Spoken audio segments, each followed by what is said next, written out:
It's 4 p.m. and we're bringing you the developing news and the stories behind the headlines. This is Storycon. I'm Patrick Paez, and here are some of the stories we're watching this Monday, June 3.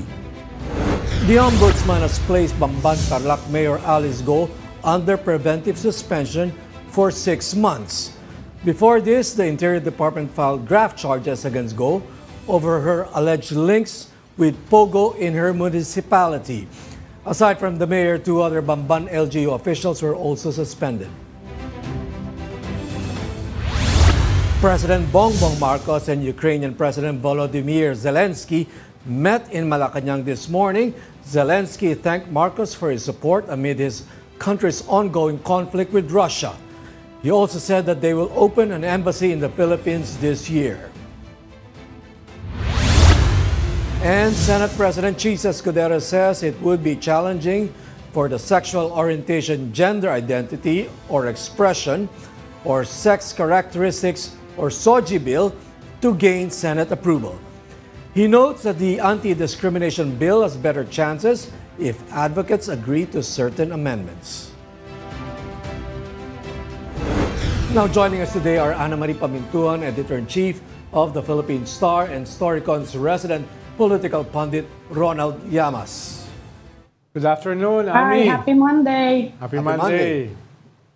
Okay, President Bongbong Marcos wrapped up his Singapore visit last week with a keynote speech at the Shangri-La Dialogue. Back here at home, he met with Ukrainian President Volodymyr Zelensky in Malacanang this morning. The details from mobile journalist Julie Baisa.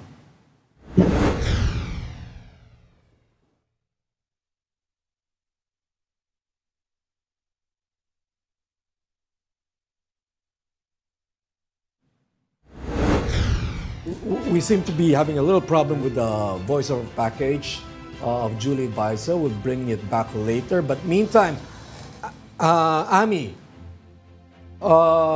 let me guess what's on the front page of the Philippine Star. This Zelensky visit, I'm sure, is on the front page.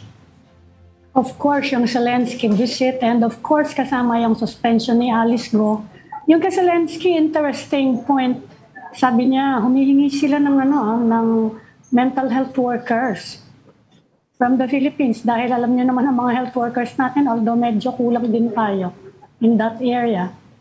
Tapos, another story, iniintay natin yung details, yung command conference ni President Marcos kanina with the Navy.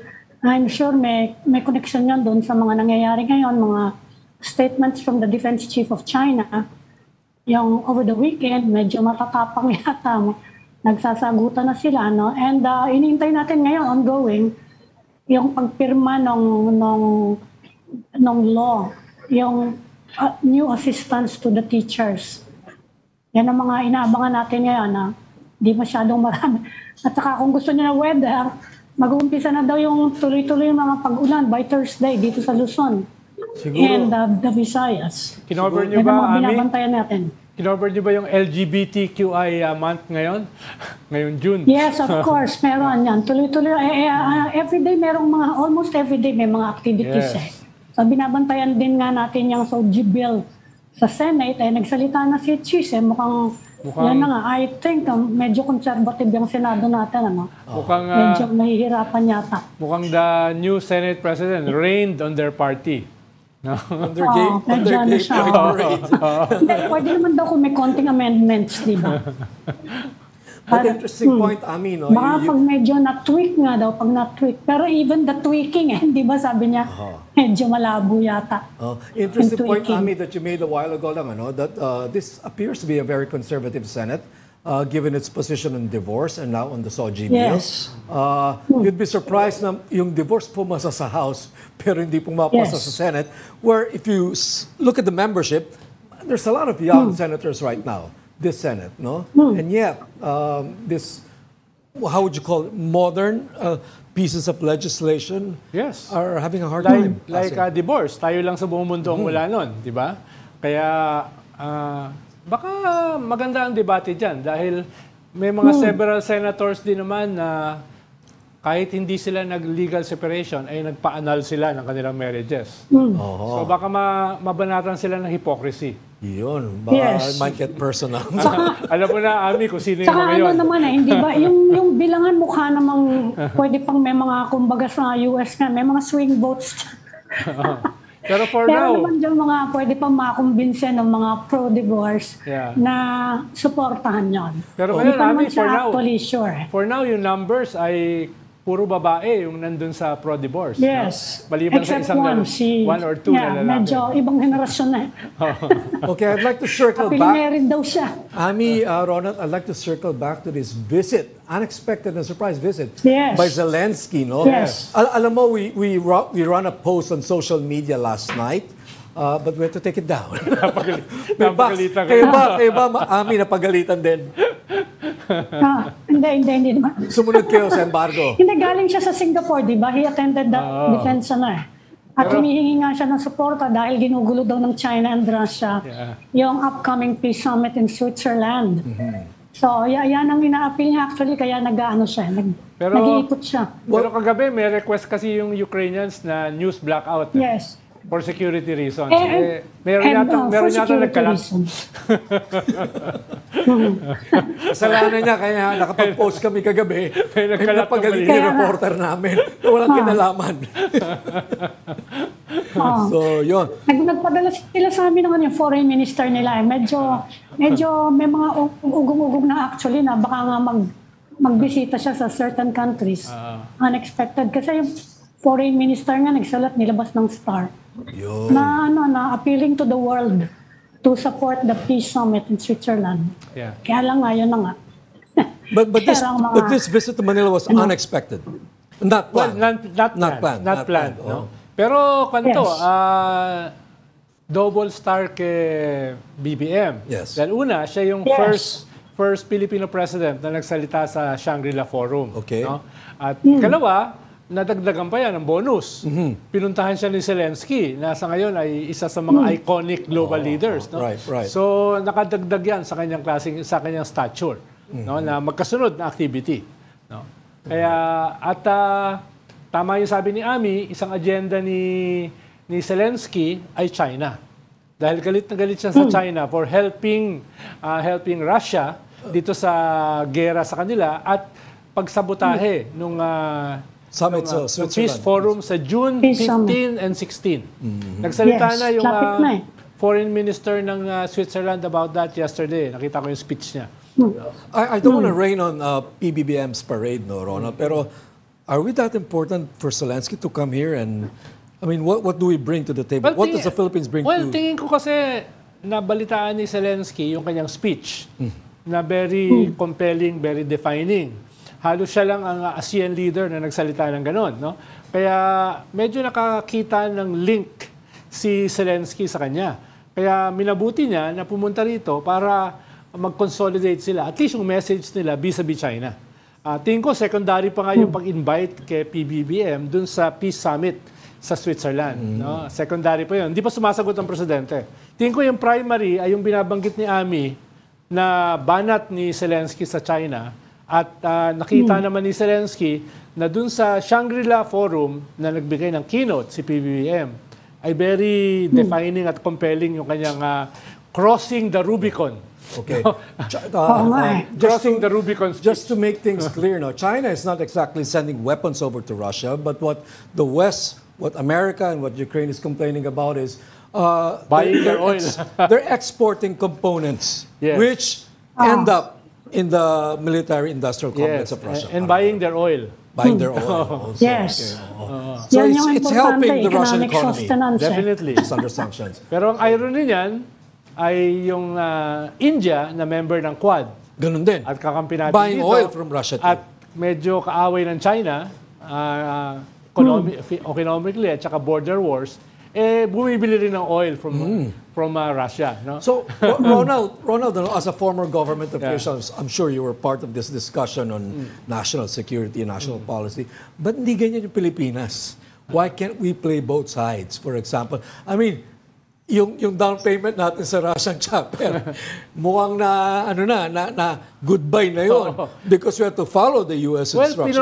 Pinropose siya ni dating National Security Advisor Clarita Carlos. Sabi niya, bumili rin daw tayo ng oil sa Russia. Pero pinaliwanag lang sa kanya, medyo malayo. Medyo malayo. Baka madoble yung presyo. No? Tapos, yung siya at saka yung kanyang hinarang na undersecretary, si Banlaoy, ay pinopropose din na makipag-ayos tayo sa China. Ang kaibahan kasi, Patrick, ay medyo hindi lang yung UNCLOS decision na pinapaboran tayo vis-a-vis the dash line ng China. Ang problema rin kasi, ang game changer are the artificial islands na nasa bakuran natin. At for all intents and purposes, hindi na alis. Nagastusan na yun eh. So yun yung hirap. This what makes our situation with China, basically China, more complicated and more unique than the situation of the other claimants in ASEAN. Yes. That's what you're trying to say. Yes. So countries like Vietnam and Singapore, or not Singapore, Malaysia, but Indonesia, walang ganun. they don't have this problem na may mga artificial islands. Kaya ang Brunei, Vietnam, Malaysia, Singapore ay sinusuportahan yung ating victory sa UNCLOS. Because it asserted our maritime rights. But at the same time, they're maintaining friendlier ties with China. So kaya nila yun. Well, economically, no? Paano ang Malaysia kasi, Vietnam, they drill. Doon sa contested area nila, they drill. Wala silang pakialam, no? na kiniklaim ng China. Tayo, hindi tayo nagdi-drill eh. So why don't we? Siguro, takot pa tayo. No? Nangyari yan dati sa Mischief Reef, sa Reed Bank. No? Kaya, baka ngayon ay hindi na tayo takot.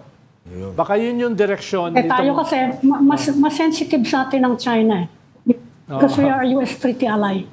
Yes. Good point. That's also pataasan ng ihiyan dito eh. Yes. And that's another thing that complicates our relationship, right? Geopolitical rivalry yan dito at tayo nandun sa ano. Pero hindi naman sila mga treaty ally, tayo lang eh. Pero Ami, ang Vietnam... Tapos kinakampihan pa natin yung Japan.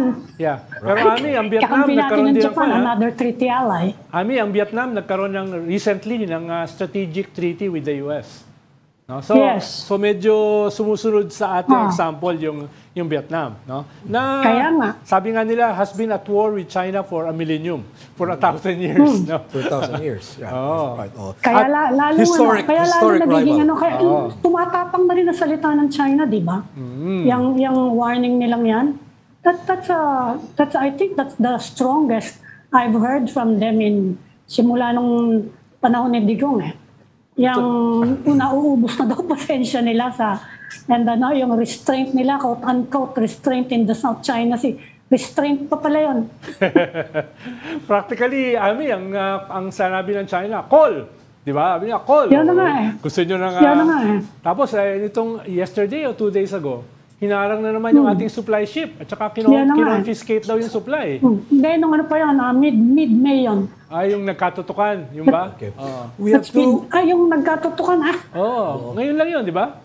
Ronald, Ami, we'd like to go back to 2 sound bites that we have, one from the President and the other one from Defense Secretary Lloyd Austin. Yes. This has something to do on whether we can invoke the MDT, the Mutual Defense Treaty, if something happens to a Filipino serviceman or citizen. Can we listen to them? If a Filipino citizen is killed by a willful act, that is, I think, very, very close to what we define as an act of war, and therefore we will respond accordingly. Last night, the Philippine president was asked about the ongoing sparring going on in the South China Sea between the Philippines and China, and about the potential scenario of a Filipino citizen or service member being killed. He said that would cross the Rubicon. It would be interpreted as an act of war, and he anticipated that treaty allies would hold that to the same standard. How would you interpret that type of scenario? Would the U.S. government interpret a death at sea as an act of war, and would that invoke a mutual defense treaty? Let me begin by saying that our commitment to the Mutual Defense Treaty is ironclad. No questions, no exceptions. Ironclad. Okay, actually may kadugtong yung sinabi ni Meron. U.S. Defense Secretary Yeah. Lloyd Austin. After that, he quickly replied with the usual ironclad promise or commitment. Pero after nun, sinabi niya na hindi pa naman point of no return. Oh, before that, he said that I do not like to respond. I'm paraphrasing here to a hypothetical situation. So it would appear that coming from the president's coming from that statement of Secretary Austin, parang it blunted the previous statement made by President Bongbong Marcos. Well, depende. Kung i-deconstruct natin yung statement ni President Bongbong Marcos at saka ni Austin, ang sabi ni President Bongbong, no, a debt, no, a debt because of the aggression in China is An act of war. close. Sabi niya, close to an act of war. Ibig sabihin, may counting nuancing, no? Doon, no? And we will act accordingly. Hindi naman niya sinabi na i-invoke yung Mutual Defense Treaty kahit civilian yung namatay. Dahil malinaw yata sa fine lines ng Mutual Defense Treaty, dapat ay military personnel Armed attack is the operative in a word. military vehicle. Actually, Yeah. the operative words in the MDT, the 1951 MDT, is armed attack on a public vessel. On a public vessel. So it can be non-military, it can be a supply boat, for example. Kaya may mga gray areas. But there has to be an armed attack of which parang we're not sure whether water cannons qualify. Maybe not, no? In a very strict definition of Pero the si word. BBM, in previous speeches, sinabi niya kahit water cannon. No? Yun yung nuancing nila. Pero, ayun nga. So what is this, Ronald? Are we trying to get the U.S. involved right away? Alam naman Is it a siguro, smart move? alam naman ng ating gobyerno na hindi immediate yan eh. Kahit i-invoke mo yung Mutual Defense Treaty, may process yan eh. Lalo na sa US. No? Yung defense institutions nila, like si Secretary Austin, cannot decide on his own. Kailangan dyan ng executive at saka legislative agreement. So may proseso yan. Pwede pa yung Approval of Congress. Yes, approval of Congress. Before the United States can declare war. Yes. Okay. So hindi naman... Also, Ronald, we also know that in Vietnam, for example, the U.S. was heavily involved and there was never a congressional approval of war. Yes. So it doesn't stop the U.S. from getting involved. Lalo na sa Taiwan. Dahil ang sabi lang ni Biden, we will paalis dun sa kanilang strategic ambiguity which has dominated their foreign policy vis-a-vis Taiwan. No? Hindi nila sinasabi that they will defend Taiwan. Pero last year, sinabi ni Biden, we will defend Taiwan militarily. So medyo konkreto yung kanila. For more than 30 years. Parang even the U.S. and Biden, they keep walking back and forth on this Taiwan issue because I understand from that summit in San Francisco where President Xi Jinping met with Biden, parang there were some assurances given by Biden na they will not support independence. Privately, at least. Siguro, that's the privately. word coming out of Pero yung publicly at yung biyahe ni Pelosi sa Taiwan are game changer. So, tingin ko, at para kay Xi Jinping, Taiwan is an existential issue. Pag hindi niya nakuha ang Taiwan during his watch, delikado siyang maaus sa China. Bata pa naman siya. Kaya, so, pwede pa kaya it's also a survival fight. No? Ang problema, we're in the middle of this fight. In this tawag nila the great game of the superpowers. At mukhang yung ating presidente nag-i-scale up din as a global actor. No? First time maimbita sa Shangri-La Forum, minute ni Zelensky, no? Guest sa Pentagon. Trilateral summit, we had that. Yes, the trilateral. Pero merong isang napakahalaga ami dito sa speech niya. First time, isang Philippine president in-invoke yung Treaty of Paris at saka yung Treaty of Washington. Ronald, tell us why that is important. Tell us, first of all, what is the Treaty of Paris? Kasi kahit ako, nagulat ako dito eh. Yeah. Diba kung may 9-dash line ng China, meron pala tayong Treaty of Paris. Nung Treaty of Paris, 1998 tayo yan ng Spain, Treaty of... 1998 na treaty yan between Spain and the United States. 1898. Na-define yung ating archipelago, yung ating bansa. No, At anong teritoryo natin? Yung ating teritoryo. Parang nakita ko sa mapa, parang kwadrado lang siya na malaki. Yes. Parang ganun. Nung 2 years later, yung Treaty of Washington, no? Dinefine ngayon na lahat ng isla, labas ng territory na dinefine ng Paris Treaty ay teritoryo ng Pilipinas. No? Yun paano yung 1935 Constitution natin, medyo hindi ganun kalinaw eh. Kaya binalikan ni Presidente Bongbong Marcos na matagal na rin sinasabi ni Justice Carpio na hindi lang ito yung 1935 Constitution limits natin. Hindi lang ito yung 98 Paris Treaty, kung hindi yung consummation nung Washington Treaty na define na yung... Meron pa nga, Ronald, may mga binabanggit pa sila kasi merong mga Spanish era maps showing the Philippines na based on yung mga official cartography ng international kasama doon yung Baho de Masinloc. Yes. Sa natin, sa Philippine area. But Hindi ko matandaan kung ano yung anong yan. It's much earlier than the Treaty of Paris. Yeah. Actually, Kaya siguro binabanggit siya ngayon ni President Marcos kasi ang sinasabi ngayon ng China, hindi lang naman yung 9-dash line ang pinagbabasihan namin, which was actually sa kayang mga claim nila. Ang kiniklaim nila historical Yeah. So ewan ko kung sino maglalabasan dyan. Mamaya may lalabas na dyan, pati yung parang yung Moses na. Pero kami doon sa UNCLOS din nakasama ako na dumalo. Ang ipinesent natin ay yung mga old maps ng China. No?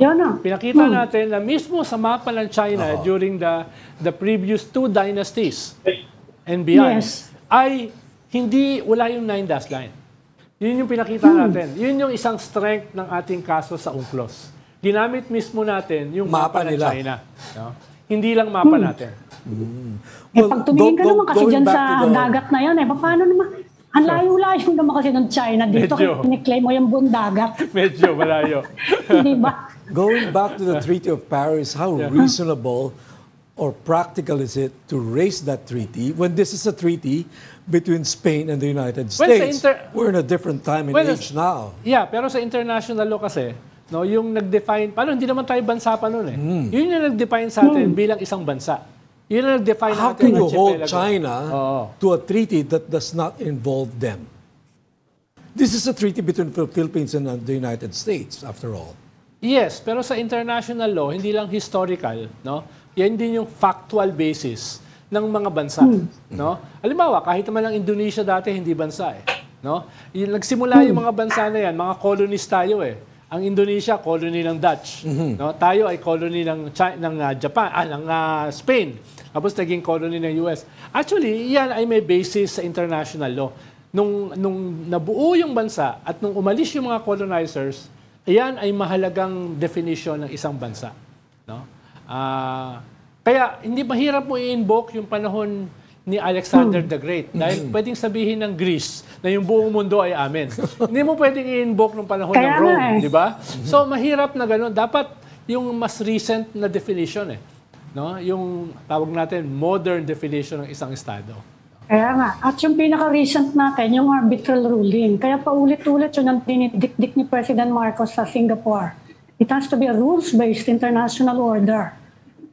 Ang hindi lang nakagusto doon yung mga tipo nila ng Beijing Yan nga lang, anong tingin mo doon sa speech, Ronald, hindi pwedeng ganong klaseng speech kung ang naging iba presidente natin, kung yung previous administration, mukhang malabo yung delivery ng speech na yun, Mukhang yung audience ni BBM ay yung Western world No, nag-scale up siya ng kanyang stature, no, ng kanyang leader. Ako ay leader ng middle power, no? At ako ay nag-i-stand up dun sa ikalawang superpower. No, parang ganoon yung kanyang message, no?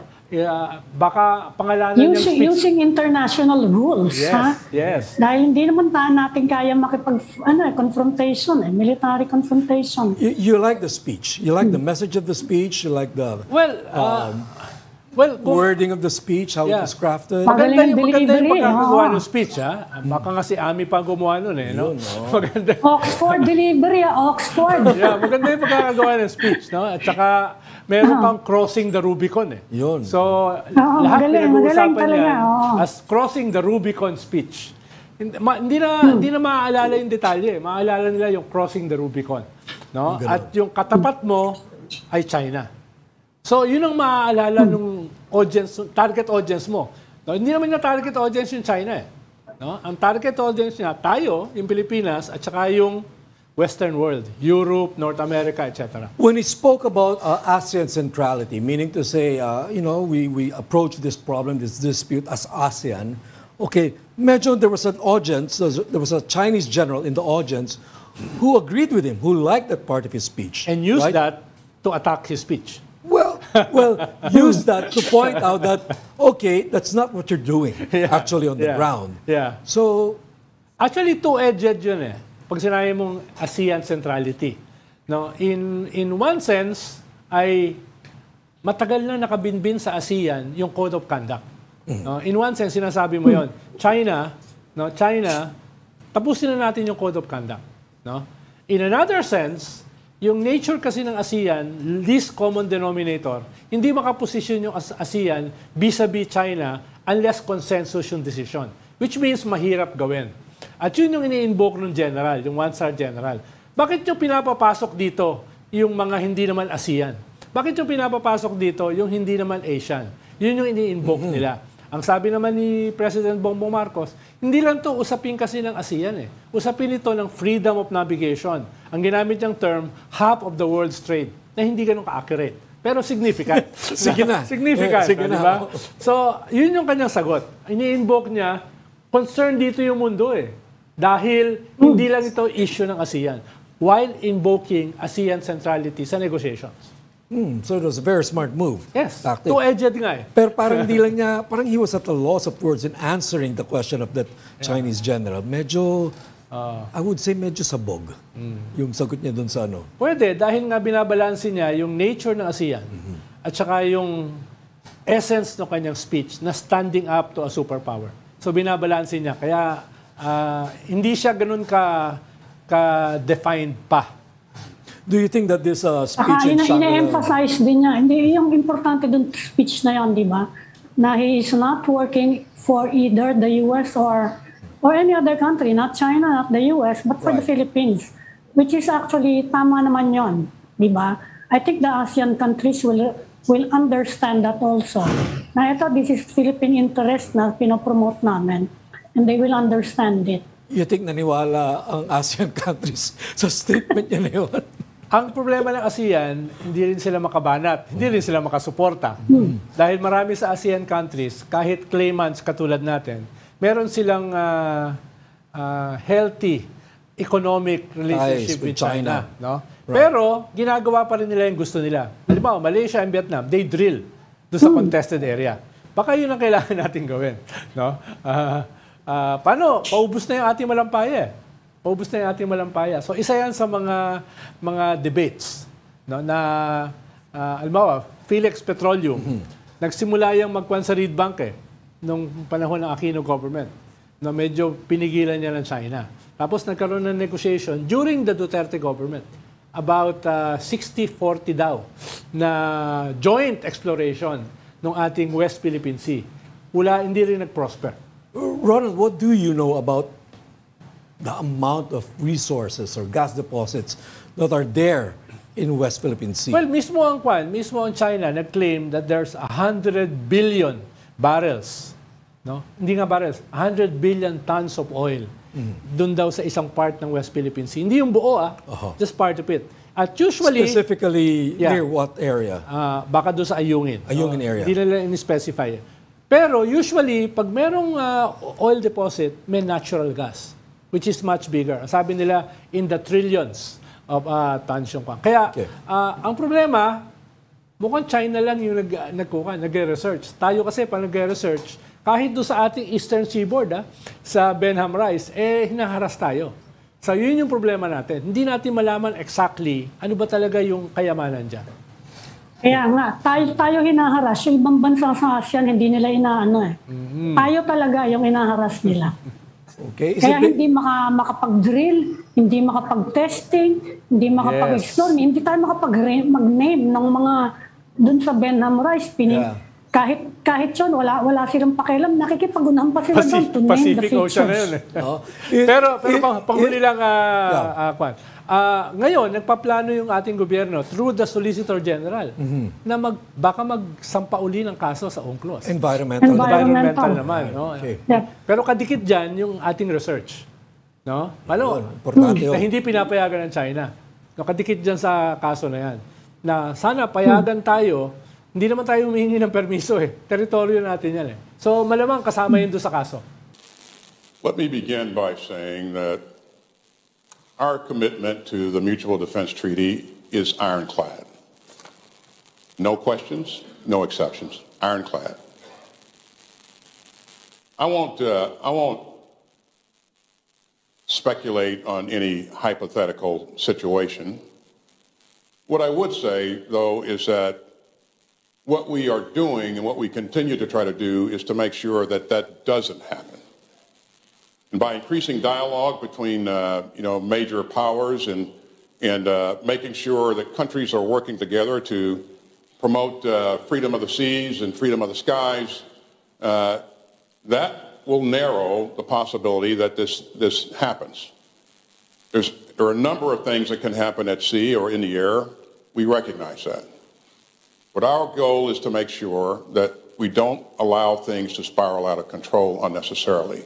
And again, I will not speculate on any one thing or another. I will continue to emphasize that our commitment to the Mutual Defense Treaty is ironclad. So that was the full answer or response of U.S. Defense Secretary Lloyd Austin dun sa tanong ng taga-CNN. Yes. So he was answering not as a soldier. He was answering as a diplomat and as a statesman. Avoiding a hard answer. In a way, sinuportahan niya yung part ng sinabi ng presidente, ni Bongbong. At the same time, kina-qualify niya na a part ng sinabi ni PBBM is hypothetical. Kaya hindi siya magsasalita tungkol dyan. That was not the first time the president said na pag may namatay na Pilipino dun sa mga supply missions, for example, hypothetically, no? It's an act of war and he might invoke the Mutual Defense Treaty. That's not the first time he said that. Yes. Is it possible that in those bilateral meetings, in those closer bilateral meetings with U.S. officials, that there was a commitment given? Could be. Pero we'll never know. Pero malinaw kasi yung pero Ronald, limits ng NDP. Marami na akong napuntahang mga US government sponsored sa US. Right. Tinanong ko sila Right. About it. Tinanong ko kung bakit mas malinaw yung wording ng treaty nila with Japan when it comes to defense. Sabi nila, yung sa atin, they don't want to be boxed in daw. Sa situation, they want more flexibility to respond kung sakasakali kung ano mangyari. Parang para expansion yan na sinabi nga ni Austin na ayaw nila yung mahirap nga na hypothetical yung ganyan, ganito mangyayari, hindi mo alam eh. Saka kahit may mamatay, kaya medyo maingat din si President Marcos, actually kahit medyo palaban. Medyo maingat siya kasi kapag may namatay, tatanungin yun eh. Kaya it has to be an armed attack. It's an attack, it's offensive, it's not defensive. Pag-usapan pa yan titingnan kung baka aksidente lang yan o ano. Bago sila makarespond, hindi ba? So gusto nila na may konti silang maneuverability. Yun ang sinabi sa akin Okay, And I think tuloy-tuloy pa rin yung ganong thinking doon sa Washington. Yung sinasabi nila na they want some maneuverability, that's not very ironclad, is it? Mahirap kasi di ba? Ang hirap. Diba, parang hindi yan ironclad kung gano'n. Diba? Yes. Kung gusto nila ng elbow room para depende kung paano mo titignan. Some flexibility. Depende kasi kung paano mo titignan yung half cup full, half empty. Yeah, but definitely, as Ami mentioned a while ago, their treaties with Japan, that is ironclad. That's more specific.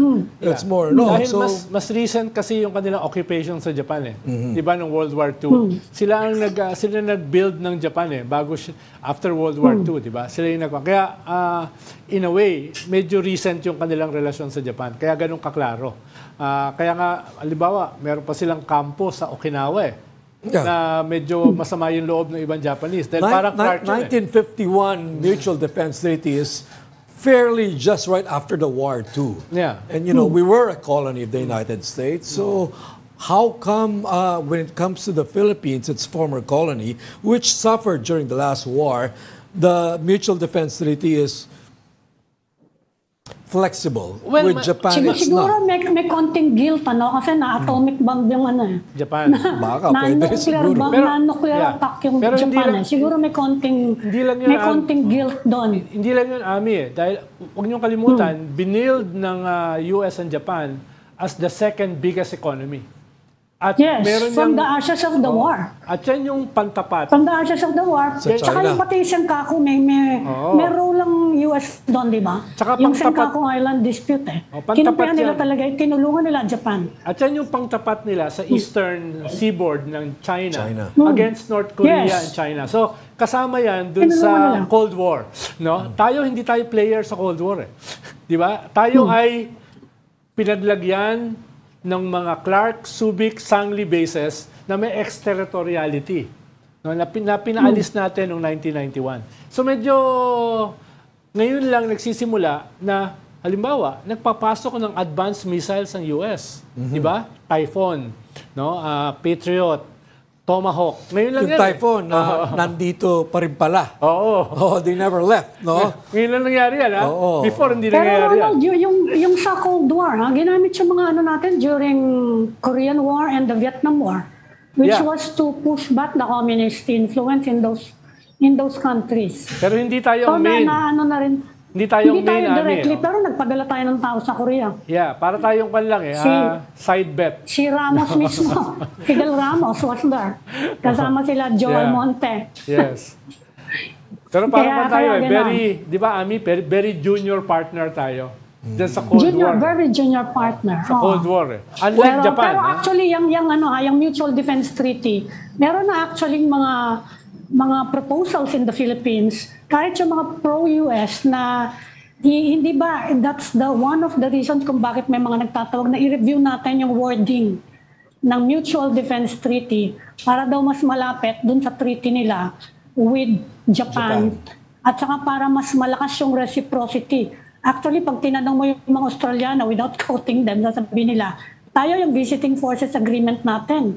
Mas sa kanila, mas yung reciprocity, mas matindi. Yung VFA man lang natin, merong mga proposal sana na i-review, di ba? Pero sa ngayon, ewan ko kung saan pupunta yung proposal na yan.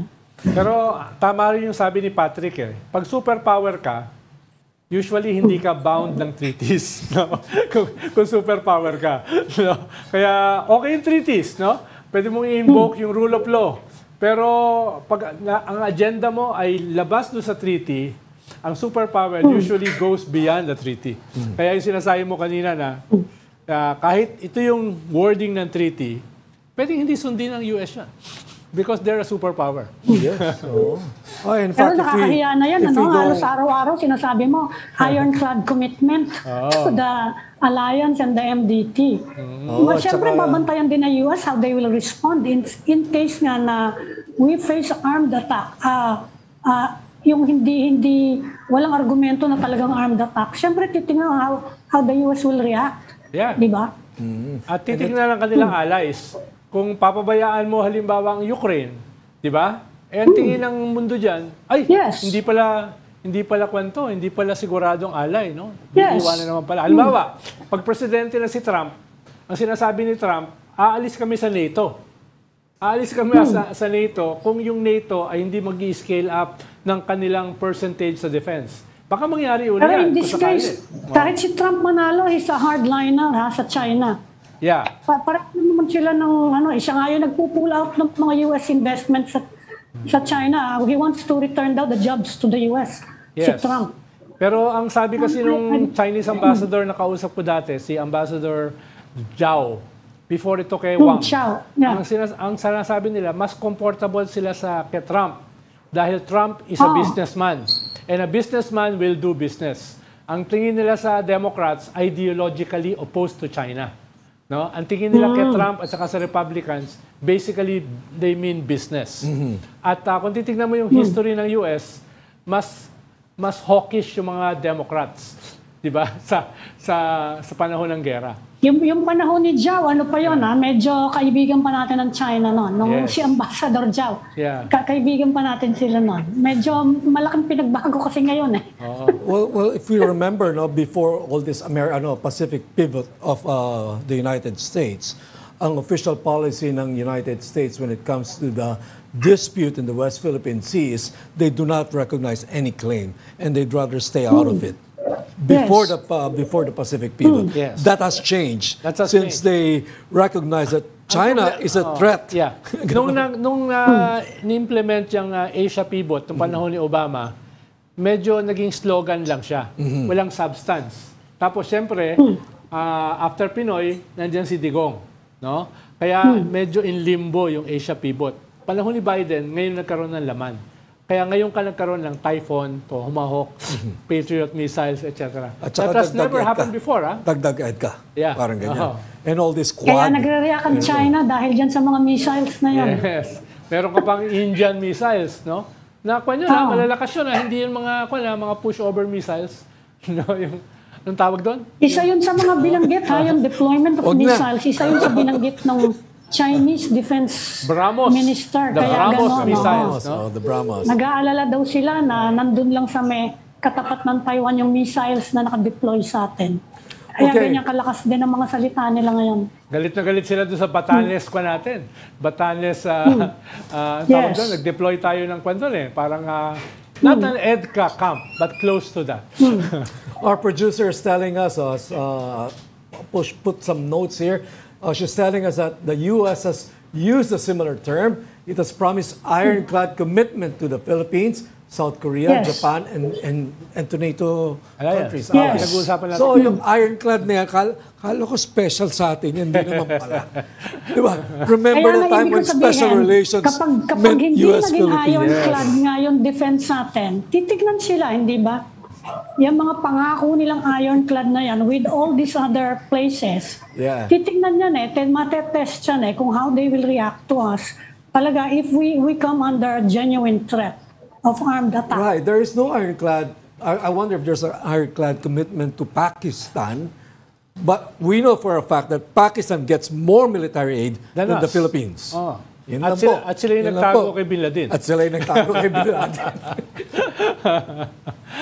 So maybe that works, no? You can't give everything all to the United States. A superpower decides based on their interests. Okay. No, ang sabi nila ngayon, if you're too easy, you take it for granted. Sabi nila ngayon, a secure Asia connotes a secure United States. Dinidikit nila ngayon. Hindi kay Ronald, if we're too easy, they take it for granted. America takes it for granted. Dapat huwag ka masyadong kalat-karet. Pakipot, di ba?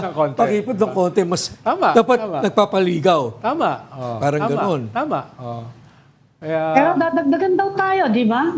We're up for an increase in military. Naririnig niyo ba ako? We hear you, Ami, but your video was... Oo nga, nawala yung video. Tama yung sabi ni Ami, nitong huli ay nag-commit ng $500 million. Pero hindi specifically para sa Pilipinas lang. So paghati-hati dito sa rehiyon. Correct me if I'm wrong, Ronald, but I understand, or it seems like the Duterte administration has received more military material from the United States than this administration. I'm not sure. Paano wala itong mga missiles na ito itong missile di sa atin binibigay. Dito lang pinarada. But those remain American missiles. Well, hindi ko alam kung ano yung agreement nila dyan. Ano yung BrahMos, binili talaga natin yun. Atin yan, sariling pera natin. Tapos bumili tayo ng mga fighter jets sa Korea. What are we getting from the United States? Well, hindi ko sure. Pero for now, may commitment sila na $500 million. Hindi ko alam kung ano yung share natin doon. Anong share natin doon. Ikalawa ay meron silang mga commitments na tutulong yung kanilang allies. No? Halimbawa, yung Japan, bibigyan tayo ng mga barko para sa Coast Guard. No? Baka hindi ang ganun kadaling mangyari nang walang bendisyon ng US. Halimbawa, South Korea. We're buying those boats from Japan. Yes. Pero may restrictions yan Halimbawa, pag sinabi ng US hindi pwede, hindi natin mabibili. Halimbawa, yung mga F-16 ba yun, yung binili natin sa South Korea? Basically, US yan. Oh, not F-16s. I think yeah. a lower grade, F-5s or F-4s. But anyway. And we're getting a very large ship from Korea. Hindi pa na-announce yun, pero kukuha tayo ng malaking ship from Korea. Because I remember pero hindi pa na-announce. I remember this interview by Richard Haydarian in one of our shows, The Long Conversation, The View from Manila. He had U.S. ambassador to the U.S., Babes Romualdez, and you know he was very effusive. The ambassador, he was saying that you're going to be so surprised that within the next few years, the Philippine military is going to modernize dramatically. Okay, it's already been, we're almost on our third year. Yeah. We're not seeing any dramatic upgrade in the capability of the AFP. They have to put their money where their mouth is. No? Yun, Ang sabi ni Ambassador Romualdez, $100 billion. No, yun yung ginamit ng term. Akala ko nga, 100 million eh. $100 billion. It's not happening. There's no talk about it. That's huge, ha? Yung commitment daw na yun, no? Ito lang. Tama ka, kailangan makita natin yun. Baka over 6 years, Sean. Pero baka over 6 years. Dapat man lang, Ami, meron na napapag-usapan ngayon. O natitikman. Oo, natitikman. Paambon. For example, I understand that the Air Force has this F-16 dream. May pangarap na F-16 yan. But now the AFP is shopping for yung fighters, multi-role fighters from Sweden. Yeah. Not the F-16s. So ibig sabihin, we have to buy these things too. Matagal ang training yan, ha? Usually, 8 yung Top Gun. Yung training yan ay 8 to 10 years. Parang yung mga submariners. Ganun din katagal ang training yan. So why are we not getting anything substantial? Tapos na yung term ni BBM, ha? So why are we not getting anything substantial from the United States for us, for our, like giving them access to 4 more EDCA sites? Ang sinasabi ni Kwan, I'm not sure, ang sinasabi ni Ambassador Romualdez, parating na yan. Yun ang sinasabi niya. Doon sa Haydarian interview at sa iba niyang interview. Ang sinasabi niya, parating na. The Haydarian interview was about 3 years ago, early in this administration. Ngayon, patapos na yung 2 years eh. Right. Punta na tayo sa midterm. So, kung hindi pa yan may deliver, ay magkakaproblema sila. Nagtatanong lang po. Dapat imbitahin natin yung US Ambassador. Yes. Magpo 4th of July na. Pag hindi nangyari yan, edi yung mga flotilla ng mga bangka. Ayun, ang patuloy natin. Baka, well, mas nag-react ata China doon, ano? Galit. Sa regata. Galit. Regata. Na medyo napikon din yung kabilang kampo doon sa paggamit ng salitang regata dahil masyado daw, Flippant. Yan, Pero actually, yun yata yung agenda nila eh. To make it appear non-threatening. Parang yung Christmas convoy. Christmassy. Yeah. Diba? At i-contrapose yan dun sa huge deployment ng 60 boats ng China. Kumbaga, it was by design. That's why it's called regata. And China helped. Yeah. They complemented. It worked. It worked. Talaga naman hindi natin kaya sa kanila eh. Head-to-head sa laki ng mga sa dami o sa laki ng mga barko. So ipadala natin yung kaya lang natin. At makita ng mundo, it worked, di ba? Yeah. Oh, napikon. I mean, and the sympathy of the world is with the flotilla, with the regata. Nakikita, talaga naman mahina yung natin, capability natin eh. So use that. Tapos use tayo. So who and needs, yun ang message natin who to the world, needs we are being F-16s bullied. and submarines? Yun lang, Ami, no? Yeah. Okay. Okay, that's all we have. That's all the time we have for now. Thanks for joining StoryCon today. Ami Pamintuan, Editor-Chief of the Philippine Star, and Ronald Llamas, our resident political pundit. Thank you. Thank you, Ronald, Patrick. Join us again tomorrow at 4 p.m. for the StoryCon. I'm Patrick Paez. We are One News, all sides, all the time.